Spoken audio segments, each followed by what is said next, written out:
हे आंदोलन आता 3 वर्ष पूर्ण होत आहे. या आंदोलनाला कुठेतरी एकदा तोडगा काढायचा. तुम्हाला द्यायचंच ना ते एकदाच द्या. तुम्ही उगाच 2 महिन्याला म्हणजे ते काय येड्यात काढल्यासारखं करायला नको.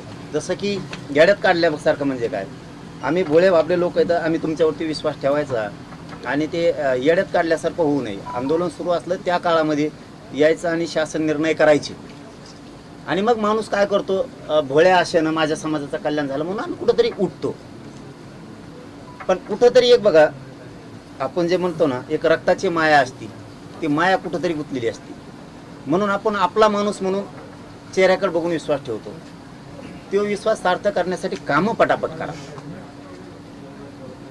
तुम्हाला काय 4 महिन्यांनी द्यायचंच आहे, 2 महिन्यांनी द्यायचंच आहे ना आज पण द्यायचंच आहे, तर मग ते विश्वास संपादन करून घ्या. काय होतं मग ते लय रापिलं ना, म्हणजे राबिलं जर जास्त तर ते माणसाला असं वाटतं याने लयच खस्ता खाऊन लयच नरड्याला आणून दिलं. जसं की म्हणजे उत्तर लगेच देतोय, जसं की तुम्ही मराठा समाजाला ओबीसी प्रमाणे सवलती लागू केल्या आणि सोयी सुविधासह, म्हणजे ही मराठा समाजासाठी खूप आनंददायी गोष्ट आहे.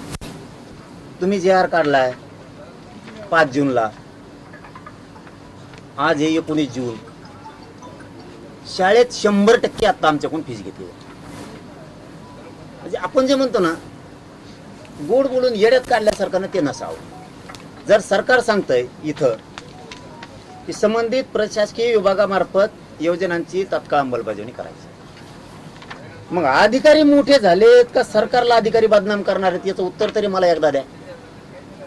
सरकारमधलं आणि मराठ्यांमधलं प्रेम टिकू द्यायचं नाहीये असं काही उद्देश आहे का ते तरी मला एकदा सांगा अधिकाऱ्यांनी. नसता सरकारने तरी सांगा की आम्ही तुम्हाला येड्यात काढायसाठी JR काढतोय. आम्हाला येड्यात नका काढू. तुम्ही जर एवढं मोठं मन करून ह्या गोष्टी दिल्यात, 15 तारखेपासून आज 19 पर्यंत 4 दिवस झाले 100% मराठ्यांच्या पोराकडून फीस घेतली जाते. शाळेत जर आम्ही गेलो तर शाळेतले लोक म्हणायला लागले ते सरकारनं आम्हाला सांगितलेलं नाहीये. मग आता हे लाडभोच्या कानावरती ही गोष्ट पाहिजे. आता तुम्ही सुविधा दिल्या, पण जर फीसच 100% आमच्याकडून वसूल होणार असली आणि त्याच्यानंतर जर सोयी सवलती दिल्या असतील तर आम्ही पुस्तकं पण घेतले, आम्ही कपडे पण घेतले, आम्ही तुम्ही हॉस्टेल दिलं नाही म्हणून आम्ही खोल्या पण भाड्याने केल्या रूम मालकाच्या तिथं जाऊन. ही कळतंय. मी ते सगळे कागदपत्र घेऊन येणार आहे. म्हणलं तेच घेऊन या, काय होईल मग त्याच्यातले तुमचे माझे संभ्रम नको. आता नकोय. मग तुम्ही सांगितलं की आता तुम्ही गरम होणार आहेत की सरकारनं जर JR काढलं तर अधिकाऱ्याला काय प्रॉब्लेम आहे बा. कारण तुम्हाला एखाद्या ग्राउंड लेवलचं माहित नसेल हे काय चाललंय. प्रत्येक शाळावाला जेवढे विभाग आहेत 100% फीस घ्यायला लागली.